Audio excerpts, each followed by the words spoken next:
Honorable Dr. Robert Rukaari, how do you foresee the region's procurement process with regards to evolving to enhance intra-African trade? Thank you. The laws of East Africa on procurement emanate from World Bank regulations. I happen to have participated in those amendments, but the most important issue about those procurements is that most of these countries, especially Uganda, has adjusted on some of these procurement processes. For example, if you are going to add value, aware of the youth, the young age population we have, if you are going to invest your business in Uganda, the PSST is here. You shall get waivers. For example, if you are involved in a coffee processing project, he will not even only give waivers, but he will even fund you. There's a project going on under Ministry of Science and Technology where they've put $30 million that if you are involved in that process, you can even get access, free money, as long as you're going to add value and we take advantage of those employment opportunities of our population. Procurement in our area is, especially on these high expensive projects, it's basically foreign. What is critical is how do you relate with our local people? How do our local people, do they have shares? Do you have joint ventures? That's why we have the biggest challenge. And for Uganda, we encourage what we call BUBU, Build Uganda, Buy Uganda. So for you as a foreigner, come and invest with our own local people. Then you shall easily access most of the advantages, especially even financing with UDB. I don't know whether UDB is here. You can easily access our monies. Then on procurement also, someone had mentioned it earlier here about processes. We have different types of procurements. There's what they call direct procurement. The PSST here also, especially on roads, including KCCA, if you have your own funding, you don't have to go for advertising.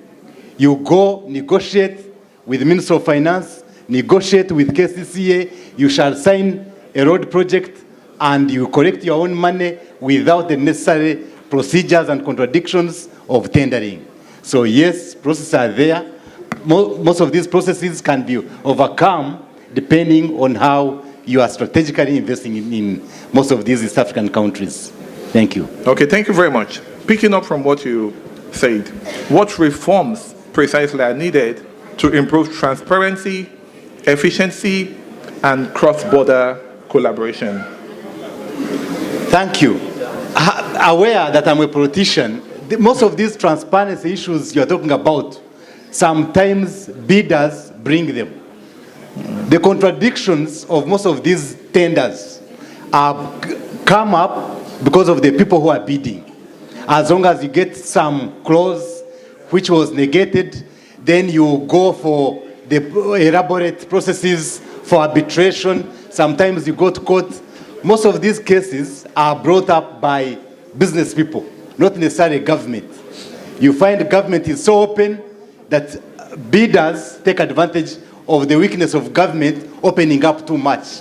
That's why if you go for some of these projects directly with an individual company or what we call closed bidding, you will find it much easier. In fact, now we are encouraging long-term pre-qualifications so that we avoid these contradictions. Once you pre-qualify for 5 years or 10 years, you will find most of these contradictions are sorted out. Thank you very much, Honorable. What area precisely would you say you see the most promising investment opportunities? Because I'm very sure a lot of investors here want to know precisely Where would you say are the most promising mouth-watering opportunities related to this development? There are basically two. Aware that most of these countries are developing. When you talk of agriculture, and specifically coffee, when you talk of coffee in Uganda, I'm aware even today the president is meeting some of our colleagues, and among other issues they were discussing about it. When you go and invest in coffee, put a factory of coffee in Uganda, add value, come and bring those products in our supermarkets here. Then you shall not only get waivers, but you shall get free money, and you will develop our countries. Second, ICT, and it has been talked about here. Once we develop our ICT, another in Uganda was picked, the youth, our English of Ugandans is so good that Uganda was picked for you to invest in BOPs. BOPs, when you invest in Uganda in ICT, you shall get your money very fast. You can even work as India. I think which Mumbai, which city is in India is good at it.